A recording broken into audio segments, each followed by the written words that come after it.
Hi again. I want to apologize beforehand for the fan. It's really hot in here. So, there was a video that I saw a couple weeks ago by Autumn Anderson, and I'll link the video in my thing. And she recorded herself talking while she was doing chores. And I was walking home from work today. I was so hungry. I didn't think I could make like the 8-minute walk back to my house. Anyways, as soon as I got here, I was like, I need to do dishes. But as I was walking, I was like, I need to be doing something creative. And like, I promised myself I'd make a video this week. Yeah, so I was thinking I need to be creative and I need to make this fun because we have a lot of dishes. So I was like, okay, well, I just had a full day of work, but I'll do dishes because I don't want to spend another evening in front of the TV. It's a really bad habit of not dealing with my emotions. And sometimes TV can be a good thing. Sometimes it can help me deal with my emotions because it helps me. I can usually think of a movie to watch that like expresses what I'm feeling. Like a character goes through something similar, or they feel something similar, or just sometimes a certain aesthetic is appealing to me and a certain emotion, and so it helps me like express myself and express my emotions. But most of the time it's not. Most of the time it's just a way to like bottle up my feelings and not deal with them. So instead I was like, I'll make a video while I'm doing chores because it's actually a really good idea because then I get stuff done, but I'm being creative, but I'm also being productive, as though being creative isn't the same as being productive, even though I'm producing something. As though somehow being creative isn't enough in itself. Like I have to be being creative and be doing something else that is constructive. So yeah, what I wanted to talk about today was emotions. So I was talking to my friend about my emotions and processing with her and kind of telling her what I'm going through because she's my friend and she cares about me. I was like, it's like there's this closet and like inside of me, and everything that I haven't wanted to deal with, every emotion, every thought that I thought was bad or that I felt guilty of or ashamed of or whatever, that was negative and that I thought would harm me or someone else, I would put in this closet. But it's like the idea of when your mom tells you to clean your room and you stuff everything in the closet instead of actually cleaning it, and then your mom comes in and she's like, oh, your room's clean, and then she's like, let me look in the closet and under your bed, and she looks in the closet and that's where all your junk is. It's in the closet because you didn't actually want to clean your room, so you didn't. That's what it's like with my feelings. It's also a really good analogy because they're in your closet and they're under your bed.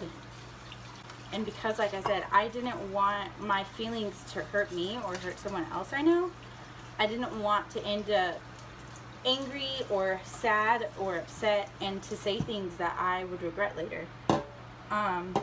And so I just didn't say anything.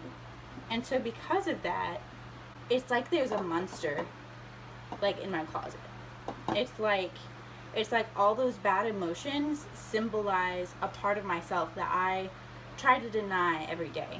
You know, the angry part of me, the sad part of me, just any part of me that I don't like, I would shove in the closet along with those emotions because I didn't want to feel that way, because I didn't want to feel negative towards other people. Hey, I washed the bowl. I am my own monster. I'm my own demon, really. But the really interesting thing is, the kicker is that because I put all my emotions in this closet, they just sat there and festered, and they like grew mold, and and it's really gross and disgusting. And I'm like, I don't want to deal with you. I'm not going to open that closet. So the closet of emotions, the closet with the monsters in it, is still there. It's still there. And I have to I have to deal with it. I have to figure out how to deal with my emotions, because 10 years from now, I don't want to be dealing with the same emotions that I'm dealing with now from 10 years ago. That's what I'm saying. I also don't want to deal with, I just chipped that, emotions from right now that I didn't deal with 10 years from now. So I decided to open the closet a couple days ago, because I don't want the monster to take on a mind of its own and just come out and attack me and people I love. Okay, I am not a mental health professional, and this is just me talking about my life. Seek help if you need it. Counseling has really helped me. But don't take everything I say as like what you should be doing, because everyone's different. And all of this is really disgusting. Like, I don't know how long these bowls have been sitting here. I really don't. What was I saying? Okay, so I opened up the closet finally, because I decided to deal with my problems and face them and deal with my demons and my monsters. You know, usually when you think of a monster or a demon, you're like, oh crap, I gotta fight this and deny it and like get it away and like defeat it, you know, like conquer it. Well, I was actually reading something really interesting the other day about how those parts of yourself that like you deny and like that you don't like everyone has their vice, right? And so we all have something that we struggle with, and sometimes, you know, we should keep struggling with that. Sometimes you should not give in to things. But she was talking about innocent things, like things that like you don't get in trouble for, you know, that aren't bad, but that you fight because you're like, no one's gonna like me if I do this, or I'm not gonna like myself, or I don't like myself because I do this. And this is from a book called Breathing Room, and I don't remember the name of the author right now, and I don't think I can pronounce her name even if I did remember it, but I'll post it in the description. She was talking about a Jungian idea. So the guy's name is Jung. I don't remember his first name, if it's Carl or whatever. But he had this idea called eating your shadow. And your shadow is everything that basically are running away from or trying to hide or trying to put in the closet. I was like, that's really interesting. And that's basically what I'm doing with this whole closet idea. I'm just talking about it in different terms because it does feel like a shadow to me. It does feel like this dark part of myself that I have to have control over, these emotions. She's saying, instead of fighting these demons and these monsters of emotion inside of me, accepting them, which would basically mean feeling my emotions, which is what you're supposed to do. You're supposed to feel your emotions and express them, right? Yeah. So another thing that I want to kind of put out there in a similar vein is the idea, because I keep talking about demons as well as monsters. So I love Regina Spektor. She's one of my favorite artists. And I found an article, I found a review on her latest album, Remember Us to Life. And I'll link it in the description as well. And it's just this idea of trying to understand your demons and have compassion on them instead of assuming that they're wrong.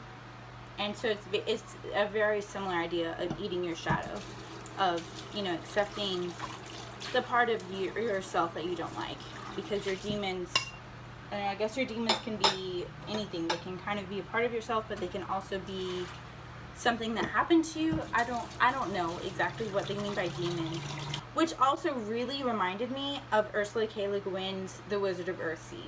And I don't want to give anything away because it's such a good story. It's so good. So yeah, I heard the idea of eating your shadow and sharing a coffee with your demons, and I really liked that idea. I liked it because it helped me to understand and process what was going on about feelings that I had, and feeling like I am my worst enemy, basically, you know, and kind of feeling like my emotions rule me, I guess. because that was something that I could relate to. That was something that I can relate to.